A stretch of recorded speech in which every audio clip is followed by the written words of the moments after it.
Hello everyone, welcome to our channel. In this video, we'll discuss about class 1 science book chapter number 10, the complete question answer of AR. AR का complete question answer इस video में हम discuss करेंगे. पहले अगर channel में new हो तो प्लीज़ चैनल को सब्सक्राइब कर लीजिए और चैनल को सब्सक्राइब करने के बाद ऑल नोटिफिकेशन को भी ऑन कर दीजिए ताकि जो भी वीडियो अपलोड होगा उसका नोटिफिकेशन फटाफट तुम सबको मिल सके, क्योंकि बहुत सारा वीडियो अपलोड हो चुका है और बाकी भी होने वाला है. उसका सब वीडियो का नोटिफिकेशन तुम सबको मिल जाएगा अगर सब्सक्राइब करके रखोगे. चलो स्टार्ट करते हैं इसका क्वेश्चन आंसर का जो सीरीज़ है. पहले यहाँ पर जो गेट सेट गो है, tick the given things which can be filled with air, जिसको एयर से हम भर सकेंगे उसमें टिक लगाना है. तो बलून ये सही हो जाएगा और ये जो टॉय है ये गलत होगा और ये ट्यूब जो है ये भी सही होगा. और यहाँ पर नंबर 4 पर लॉन्ग्स है. लॉन्ग्स को तो एयर से फिलअप कर सकते हैं पर ये सही नहीं होगा, सिर्फ बलून और ट्यूब होगा क्योंकि ये बॉडी का एक पार्ट है और इसका बहुत सारे ऑर्गन भी उसके अंदर है. ये यहाँ पर 1 और 3 सही हो जाएगा. नेक्स्ट क्वेश्चन पर चलते हैं. ट्रैक योर प्रोग्रेस का जो पहला क्वेश्चन है, fill in the blanks. Air has dash and occupies dash. इसका आंसर क्या हो जाएगा? Air has dash. एयर का क्या है उसको लिखना है और वो क्या ऑक्यूपाई करता है उसको लिखना है. तो यहाँ पर एयर हैज़ क्या हो जाएगा?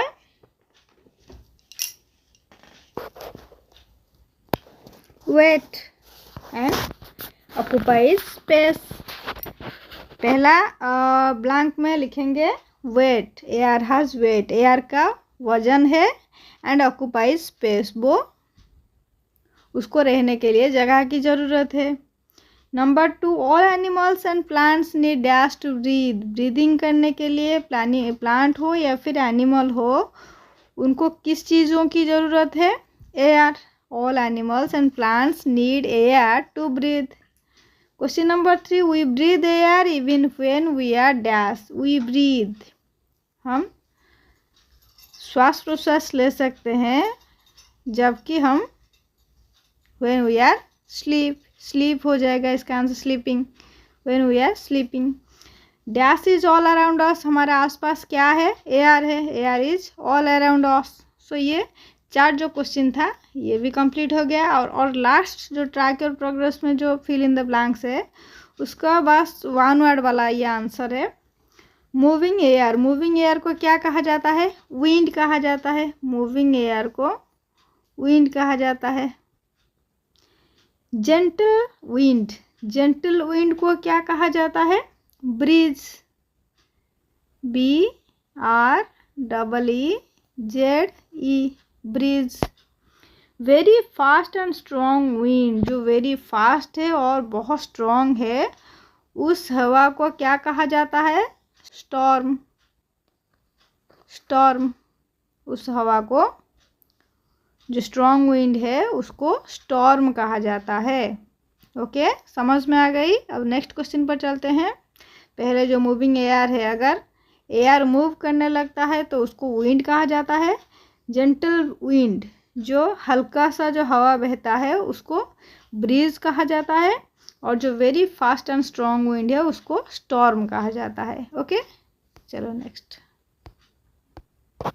ये जो लास्ट वाला ट्रैक योर प्रोग्रेस है इसमें ट्रू फॉल्स लिखना है. अगर सही स्टेटमेंट है तो उसमें T लिखना है और जो गलत स्टेटमेंट है उसमें F लिखना है. Moving air turns the blades of a wind mill. Wind mill का जो ब्लेड है उसको घुमाने में एयर हेल्प करता है. ये सही है तो यहाँ पर T लिखेंगे. Air helps in burning. जलने में एयर हेल्प करता है. ये भी सही है, T लिखेंगे. Air is not necessary for breathing. Breathing के लिए एयर की कोई ज़रूरत नहीं है. ये गलत है, F लिखेंगे क्योंकि ब्रीदिंग के लिए air is the most important thing. Air is not necessary for breathing is false. यहाँ पर जो 1 वर्ड वाला आंसर था, क्वेश्चन था, और उसका आंसर यहाँ पर है. Wind means moving air, breeze means gentle blowing wind, और जो स्टॉर्म है fast and strong blowing wind. Okay, अब नेक्स्ट क्वेश्चन आंसर पर चलते हैं.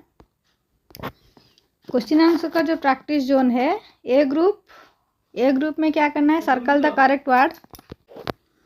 यहाँ पर दो ऑप्शन है, दो ऑप्शन में से जो सही ऑप्शन होगा उसमें सर्कल लगानी है।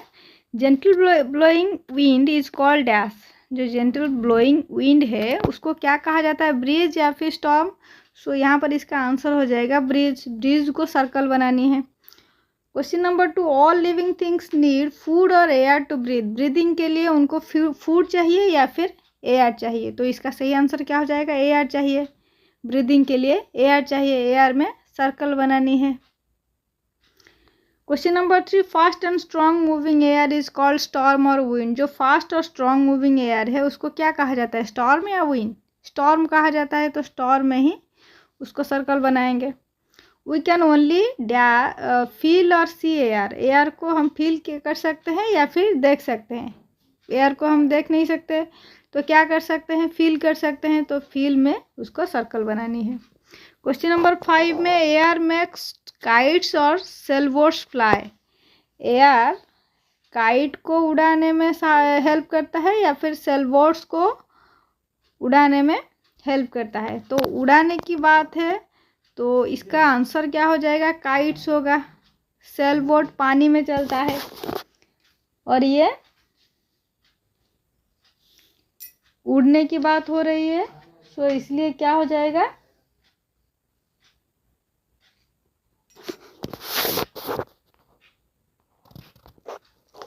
अब बी ग्रुप पर चलते हैं। बी ग्रुप में क्या है, fill in the blanks using the given words. यहाँ पर 4 वर्ड है, उसी वर्ड को लेके हमें क्या करना है, यहाँ पर जो ब्लैंक है उसी ब्लैंक को फिलअप करना है।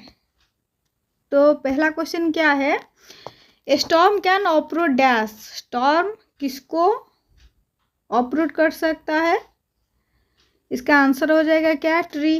ट्री को ऑपरूट कर सकता है, ट्री हो जाएगा इसका आंसर क्वेश्चन नंबर 1 का। 2 हो जाएगा, thunder is A dash. Thunder is a sound created by lightning.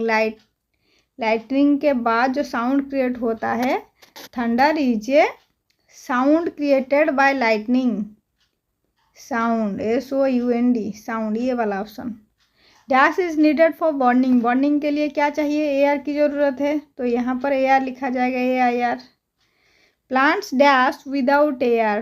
Plants die होगा, मर जाएंगे, एयर के बिना प्लांट्स मर जाएंगे।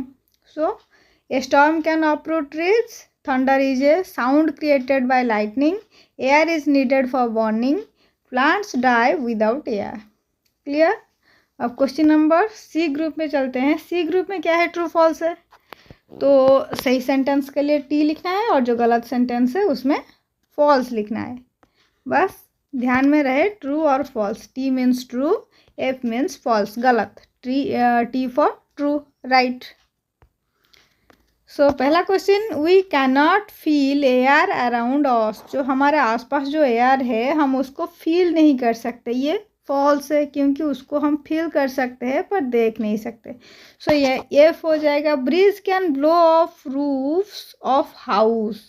ब्रीज जो जेंटल हवा है, तो ये कभी भी घर का जो रूफ है उसको उड़ा नहीं सकेगा, तो ये फॉल्स हो जाएगा। Breeze can blow off roofs of house, ये फॉल्स होगा। नेक्स्ट 3 क्वेश्चन में क्या है, plants can not live without air. Air के बिना प्लांट्स जी नहीं सकेंगे, तो ये सही है। अगर एयर नहीं है, प्लांट्स क्या एनिमल भी जी नहीं सकेंगे। सो क्वेश्चन नंबर 3 हो जाएगा ट्रू।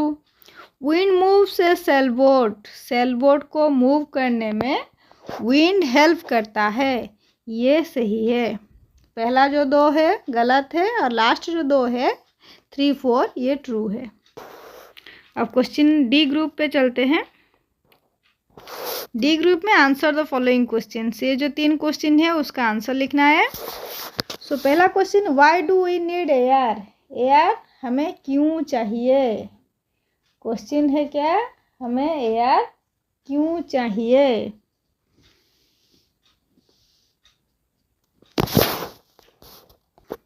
सो इसका आंसर क्या हो जाएगा?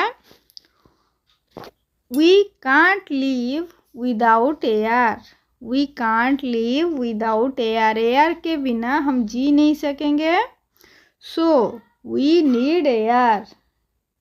और ये भी लिख सकते हैं, अगर उसको एक्सप्लेन करके ब्रीफली लिखना है तो ये भी लिख सकते हैं कि ब्रीदिंग में हेल्प करता है, ये सब लिख सकते हैं। पर इसको अगर इजीली लिखना है तो ये सिर्फ ये लिखना है, we can't live without air so we need air. Question number 2, write two uses of air. Air का 2 यूज़ लिखना है, किस काम में हम एयर को यूज़ करते हैं, बस 2 उसका यूज़ लिखना है। पहला यूज़ क्या है? It is needed for warning. Warning के लिए, जलने के लिए और कुछ भी जलाने के लिए एयर की ज़रूरत है। It is needed for warning, first point. Second point क्या होगा? It moves A sail boat. Sail boat को मूव करने में एयर हेल्प करता है। अगर और भी लिखना है तो ये भी लिख सकते हैं, it turns the blades of a windmill और it makes parachutes and kites fly. इसमें से बस 2 ही लिखना है। क्वेश्चन नंबर 3 है, what is the difference between a breeze and a storm. Breeze और स्टॉर्म के बीच क्या डिफरेंस है? तो ब्रीज किसे कहा जाता है? A light and pleasant wind that makes us feel refreshed. Light and pleasant wind that makes us feel refreshed is called breeze, whereas storm किसे कहा जाता है? Storm, a fast and strong blowing wind is called storm. A fast and strong blowing wind is called storm. जो हल्का सा हवा है उसको जेंटल ब्रीज को हम ब्रीज कहते हैं, जेंटल विंड को ब्रीज कहते हैं। उसी तरह fast and strong blowing wind जो है उसको स्टॉर्म कहते हैं। बस इतना ही लिखना है। तो ये था हमारा एयर चैप्टर का कंप्लीट क्वेश्चन आंसर। अगर वीडियो अच्छी लगी है और तुम्हारे लिए हेल्पफुल भी है सो अपने दोस्तों को शेयर करना ना भूले। अपने दोस्तों को शेयर कर लो और वीडियो अच्छी लगी है तो एक लाइक ज़रूर कर दीजिए। फिर मिलेंगे नेक्स्ट वीडियो में, तब तक के लिए टेक केयर।